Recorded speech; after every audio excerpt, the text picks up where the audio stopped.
दिल्लीमध्ये घटना झाली त्याचा आम्ही जाहीर निषेध करतो।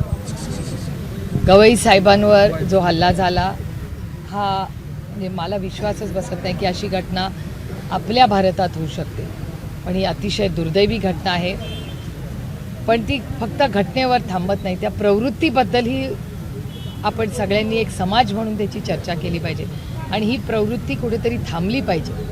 या देशामध्ये स्वातंत्र्य असंख्य लोकांच्या योगदानातून झालेलं आहे। महात्मा गांधींनी या देशाला दिशा दिली, त्याचं नेतृत्व केलं आणि त्यानंतर हा देश भारतरत्न डॉक्टर बाबासाहेब आंबेडकरांनी दिलेल्या संविधानाच्या चौकटीतच चालणार, हा कुणाच्या मनमर्जीने चालणार नाही।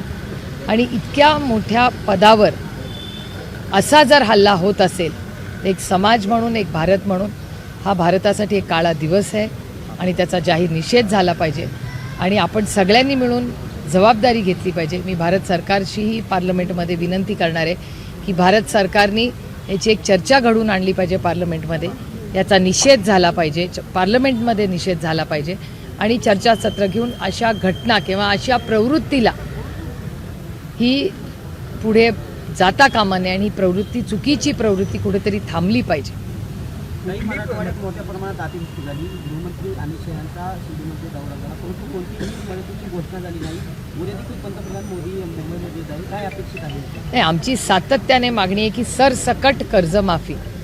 मी पहिल्या दिवसापासून अतिवृष्टी झाल्यापासून विनंती करते महाराष्ट्र सरकारला की या दोन भागात काम करावं लागणार आहे। एक तर तातडीने वसुली बंद करणे, सरसकट कर्जमाफी करणे हा एक भाग झाला आणि दुसरा भाग की सरसकट परत शून्यातून आयुष्य सगळ्यांची उभी करणं, म्हणजे मग शेतीला नवीन कर्ज असेल, लोकांच्या घरा काही ठिकाणी उद्ध्वस्त झाले ती पुन्हा बांधणी करणे, रस्ते तिथे करणे, शाळा करणे, अंगणवाडी करणे आणि त्या गावामध्ये जे 12 लुतेदार आहेत, शेतकऱ्यांचं तर प्रचंड नुकसान झालं आहे, पण छोटं गावात व्यवसाय करणाऱ्या असंख्य लोकांचंही झालेलं आहे, त्यांनाही आधार देण्याची गरज आहे। त्यामुळे खूप मोठा रिहॅबिलिटेशन, म्हणजे एकीकडे पहिली सरसकट कर्जमाफी, त्याच्याबरोबर आता वसुली पूर्ण बंद करणे आणि नवीन कर्ज देऊन पुन्हा आयुष्यात त्यांना उभं करणं, अशा दोन भागांमध्ये सरकारला काम करावं लागणार। मंत्रिमंडळाची बैठक आज आहे, शेतकऱ्यांना मदत जाहीर होईल का? आज चॅनल्सवर आलेलं आहे की 15 ते 18 हजार कोटी रुपयाचं पॅकेज काहीतरी सरकार करणार आहे। जर झालं तर त्याचं अर्थातच आम्ही स्वागत करू, पण त्याची अंमलबजावणी त्या शेवटच्या माणसापर्यंत पोचावं, त्यामुळे कॅबिनेट होईस्तोवर वाट बघूया।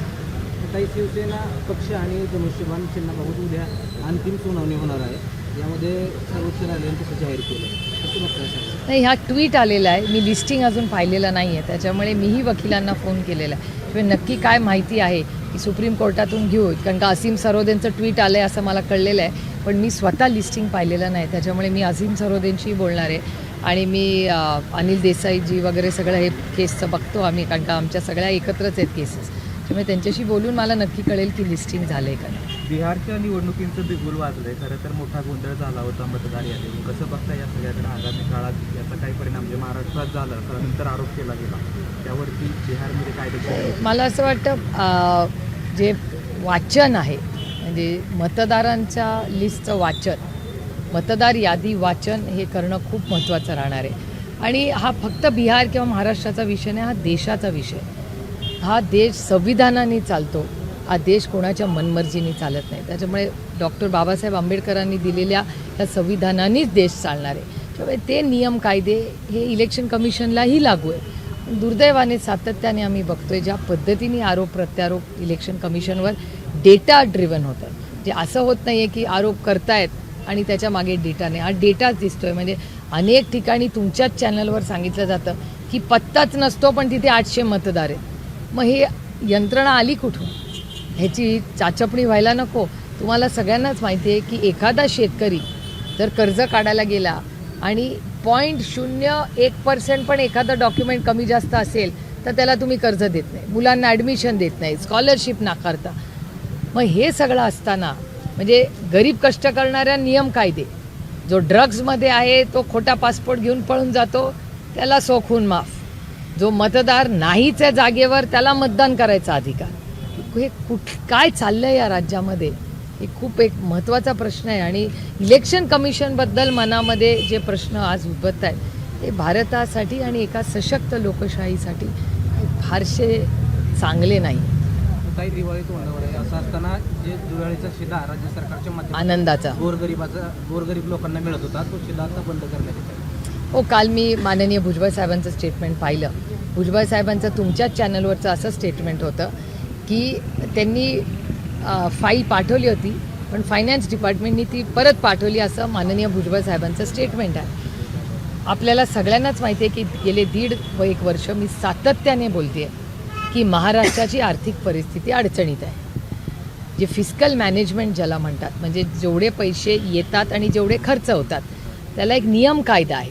म्हणजे घरात कितीही कुठला घरासारखंच राज्य चालतं ना, जे पगारा पेवा किंवा जेवढे पैसे घरात येतात त्याच्यापेक्षा जास्त तुम्ही जर खर्च करायला लागला तर दिवाळच निघालणार ना. त्यामुळे महाराष्ट्रामध्ये ही अडचण झालेली आहे असं सरकारचा डेटा सांगतो.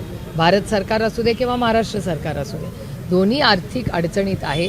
आणि हा डेटा माझा नाही, 2-3 गोष्टी आहेत. काल वर्ल्ड बँकचा रिपोर्ट आला आहे. त्या वर्ल्ड बँकेच्या रिपोर्टमध्ये या जगामध्ये सगळ्यात जास्त लोन घेणारा देश, कर्ज घेणारा देश हा भारत झालेला आहे असं वर्ल्ड बँकेचं स्टेटमेंट आहे. त्याचबरोबर महाराष्ट्रात कर्जाचा डोंगर झालेला आहे. मी म्हणत नाही, हा भारत सरकारचा डेटा सांगतो. आणि भारत सरकार म्हणजे अनेक कार्टून्सही तुमच्या चॅनलवर दिसतात. मी परवाचे कार्टून पाहिलं, माननीय मुख्यमंत्री म्हणत आहेत की 1,0,0,0,0 इतकं कर्ज झालेलं आहे. आता हे कर्ज फेडायचं कसं? तर सरकारचं उत्तर असं आहे की आणखीन कर्ज काढू. हे प्रश्न खूप गंभीर आहे. तुम्ही स्कॉलरशिपचे पैसे बंद केले, आनंदीचा शिधा बंद केला, यांच्याकडे 80,000 कोटी रुपये एक रस्ता करण्यासाठी आहेत.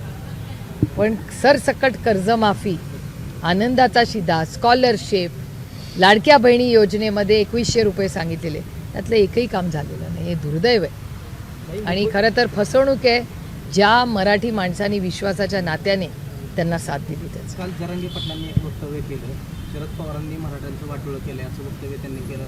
कसं बघते? ही लोकशाही हो, सगळ्यांना बोलायचा अधिकार आहे.